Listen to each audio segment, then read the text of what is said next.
Hey there, Ape Nation. How you doing? This is Jim Marin coming to you from the Great Canadian Apes. Awesome. We got another patent release today, 11/2/30, 7/31, and I'll be going through that, and I'll be putting the link in the description box below for you to take a look at that baby. And baby's a good word for it. Anyway, we're going to have a further update on the U.S. patent 15.844.427.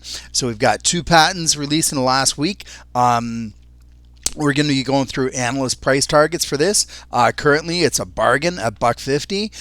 Huge exponential growth forecasted for one of Progenity's major revenue streams. Trading up 20% currently for the day while the market is trading down. We welcome the BBIG traders and are you ready for another ride, BBIG traders? PROG is looking very good long term, not financial advice. So today's new patent. Dated January 25th, 2022. Let's take a look. And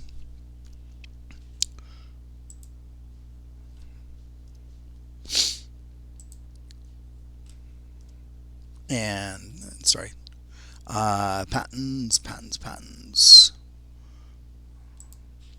Here we are. So, methods and systems and compositions for counting nucleic acid molecules. Compositions and methods, systems, and kits for detecting and quantifying variations in numbers of molecules, particularly variations in gene dosage due to gene duplication or to variations from the normal euploid complements of chromosomes, trisomy, or of one of more chromosomes that are normally found in diploid pairs without digital sequencing. So this breakthrough stuff, my smooth ape brain comes through when trying to pronounce all those pharmacology words. But here we see Progenity getting another patent, which is just awesome. And to take a look at, it's seen in JUSTIA patents as well. And let's take a look at reading through a little bit of some of this. So the description, the field of the invention. The present invention relates to compositions and methods for determining numbers of copies of individual molecules, such as nucleic acid molecules, without digital sequencing. So it's breakthrough.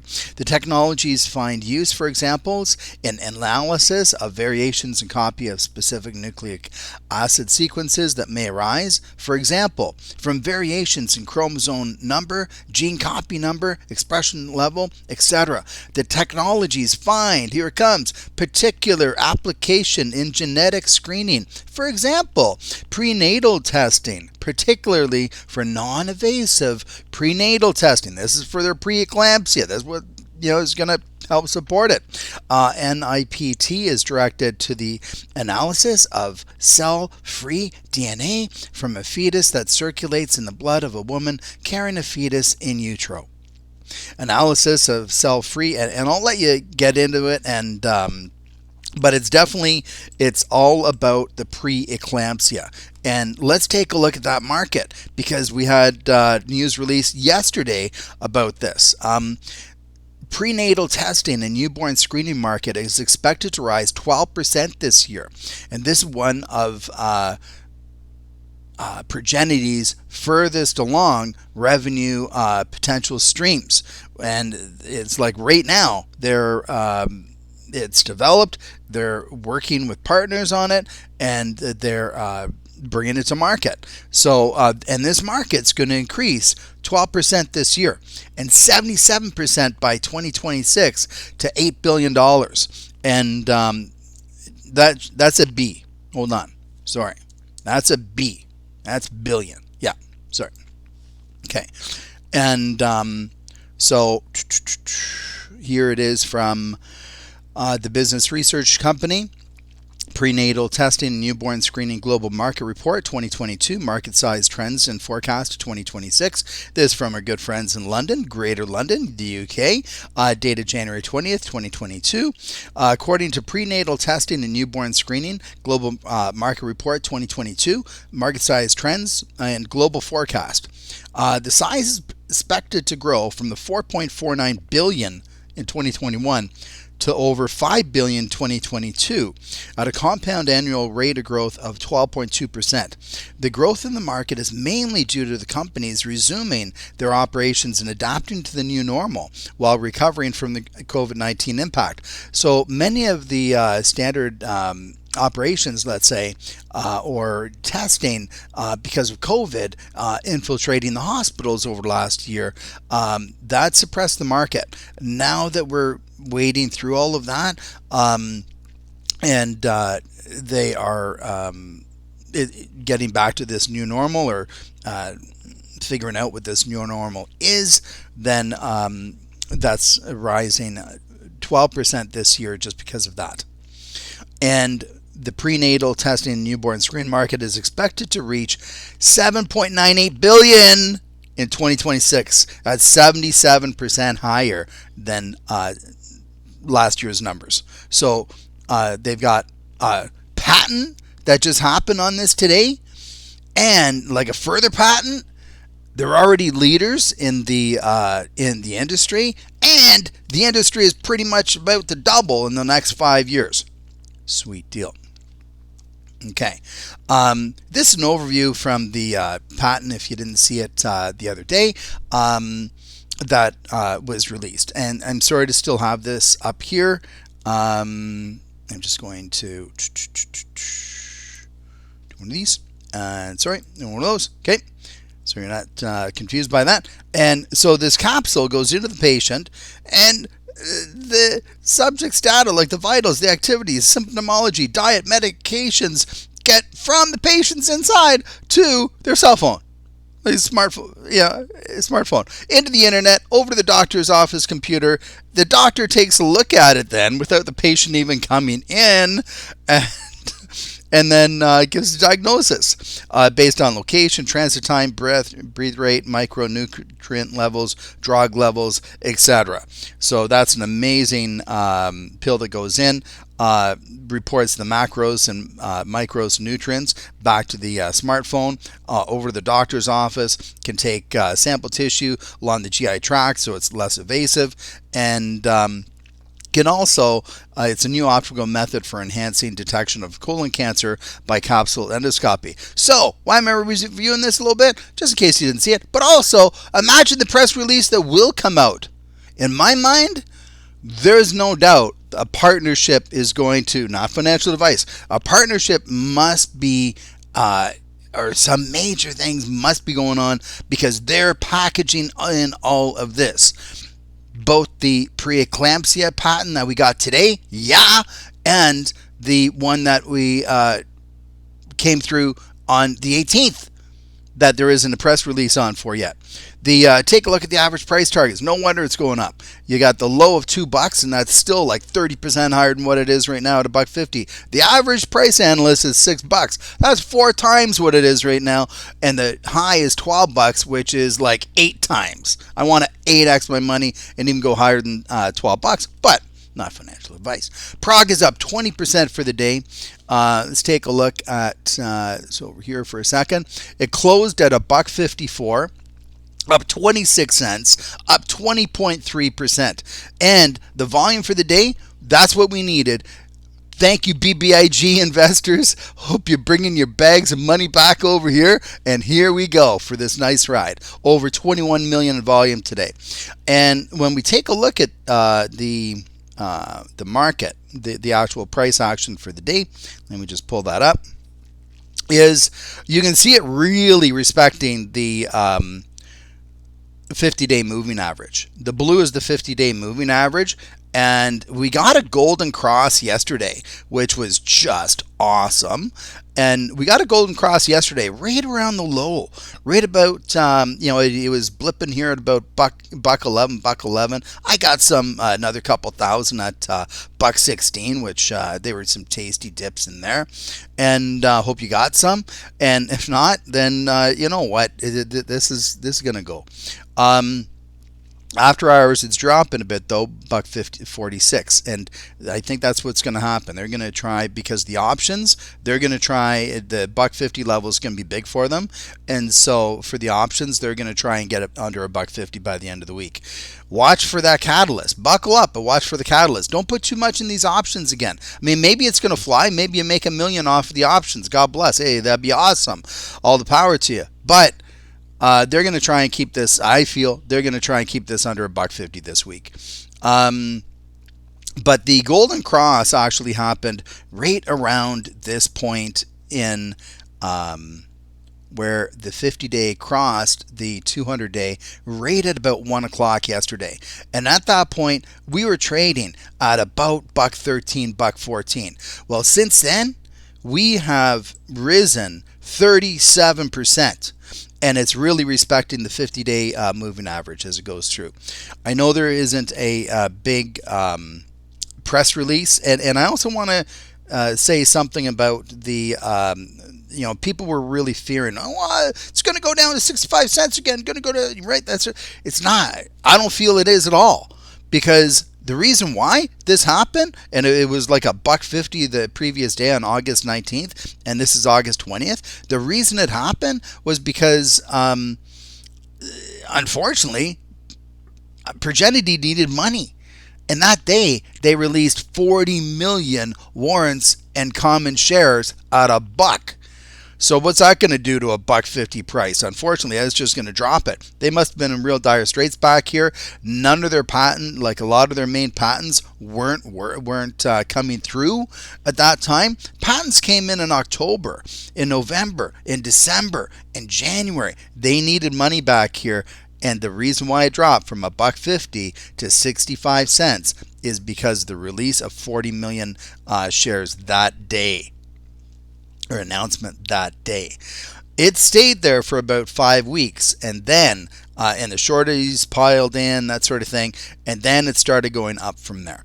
I don't believe, because Adi has said that they have enough money, because they did their they paid back the 40 million. They did another, they did a bunch of stuff up here while after their patents came in, and after the big FOMO, and after the big Reddit, and that, after the big push up, where it ended up being the 620, they were able to, and then they also sold. They came up with, and I did this in previous videos, came up with like $140 million worth of good stuff moving forward. So I don't think they've said that they are not going to they have enough money to get through to 2023. So over the next year, that's what I'm playing. They're not going to dilute like they did back here. It's not going to go to 65 cents, because they're not all of a sudden going to say, okay, we're going to release 100 million shares at a buck. They don't need the money right now. They got rid of their money losing situations. Okay.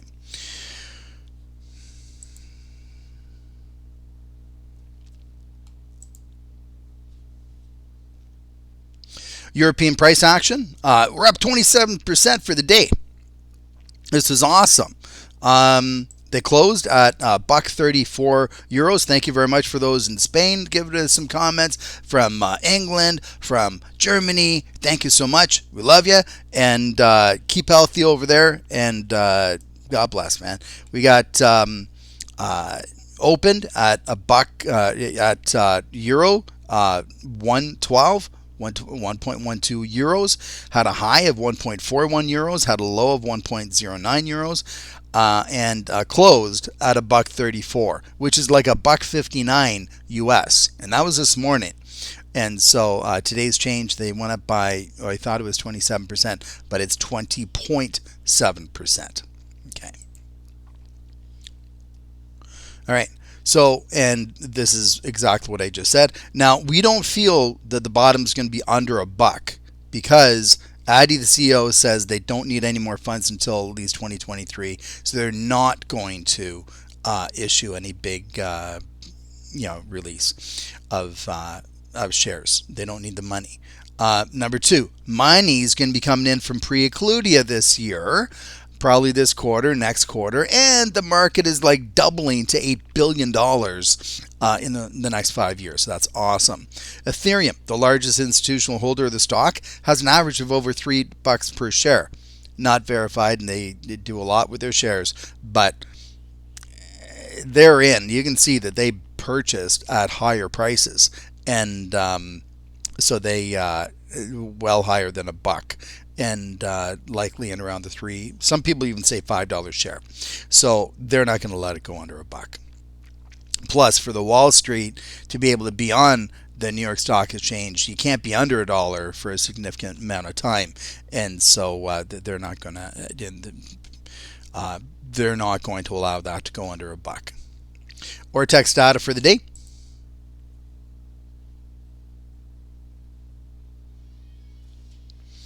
Currently trading after hours at $1.47. And this on a day where the Dow Jones was down in the red by 134 points, 0.4% down. The SPY was down 66 points, down 1.5%. NASDAQ 100 was down 423 points at negative 2.9%, etc. So this rose like 20% today when the market was going down. Okay, taking a look at the shorts. Up 7% today because they're trying to keep the price down. Board shares 3.5 million. Return shares 1.95. Current short interest estimated as 12.63 million. Utilization, it's easy to get because it's only 73% utilization. Cost to borrow is relatively cheap at 14.3%. Days to cover is 0.5. So they do have some the hedgies can move the price anything they want, really. So watch for that. Even though in the long term, once there's press release and people coming in, etc., it naturally is going to go higher, I believe. But in the short term, the shorts have the power to be able to manipulate the price. Shares on loan, 21.7 million. So that's still a 9 million difference between the two. And so somebody's walking around with 9 million shares in their back pocket, ready to manipulate the price at any time. So you got to watch for that. Percent of free float on loan is 16.2%, down 6% from last week. The estimated short interest percent of free float is also down 7%, and it's currently at 8.79. So this is nowhere near real short squeeze figures as far as things go. Usually over 20% of the free float would be needed for any type of big short squeeze potential. So this isn't a short squeeze potential. It's still a long-term play, and that's okay. I'm in for long term, no problem. But it's nice. 20% up today. That's a nice deal. It's getting back to where it should be. It should be up, $3-4 anyway. To be able to get back here and finish things up. So watch for upcoming catalysts and press releases for these two unbelievable patent releases that we've had over the last week. Analyst price targets are up to $12 a share with a low of $2. So we're looking at 30% more than what it's trading at right now at $1.54. Or actually, what's it at right now? It's at after hours at 4:15 p.m. $1.49. So that's be up 30%. The preeclampsia market. The testing for prenatal and for babies, 12%. It's going up this year. 77% growth forecasted. Up to $8 billion market is what preeclampsia is, and they're said to be one of the leaders in it. They have another patent as of today on this. We welcome the BBIG traders. Congratulations on your big wins. Congratulations on taking profits. Apes have to take profits. If we don't, we're going to be dead, right? Okay? It's not about hodling forever. We got to be working together, right? Not financial advice, whatever, allegedly, whatever, but you got to take profits. You don't take profits, apes are going to be dead, right? We don't want to be dead, okay? So, good on you for taking some profits, getting back over here, and I hope that you are ready for another ride. Trading up 20% today, currently for the day, while the market is trading down. As you saw, the SPY, the NASDAQ, was trading down. Hedgies, watch this. Watch this. Hedgies are going to try to have the price under $1.50. We see that in after hours. They're trying to get it down under $1.50 because that's going to be their, they're going to win on the calls and the puts. They're going to win on the options for the week. And so, but still, watch for the short-term manipulation, but also at the same time, buckle up for the FOMO once the PR occurs, because that PR for those two patents might just have with it some partnership news. PROG's looking very good long term. Love you guys. Not financial advice, and we will see you in the coming days. Thank you.